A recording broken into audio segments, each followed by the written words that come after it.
बिस्मिल्लाहिर्रहमानिर्रहीम। अस्सलाम वालेकुम। मैं हूं सुमेरा सुलेमान और आप देख रहे हैं JNN न्यूज़। बुलेटिन का आगाज करते हैं इस ब्रेक के बाद, हमारे साथ रहिएगा। Bonfire Pizza Kitchen, we deliver taste and quality.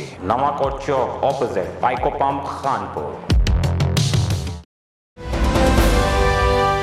जी बिल्कुल, कोटद्दू थाना सिनावा पुलिस ने चलती गाड़ियों से सामान चुराने वाले चोर डकैत गैंग के 2 मुल्जमान को गिरफ्तार कर लिया है। मुल्जमान MM रोड पर लोड ट्रक ट्रालों से सामान लूटते और फरार हो जाते थे। पुलिस ने 2 मुल्जमान को गिरफ्तार करके इनके कब्जा से 10 लाख रुपए से ज्यादा मालियत का सामान बरामद कर लिया। SHO थाना सिनावा असमत अब्बास का कहना था कि मुल्जमान से तफ्तीश तहकीक जारी है। बहुत जल्द गैंग के तमाम अफराद को गिरफ्तार करके सजा दिलवाएंगे। थाना मोहम्मद सिद्दीक, तस्वीर रिपोर्टर JNN न्यूज़। मजीद खबरों और अपडेट्स के लिए देखते रहिए JNN news. You watching JNN News Network. For more news, subscribe our channel, press the bell icon and don't forget the comments. Thank you.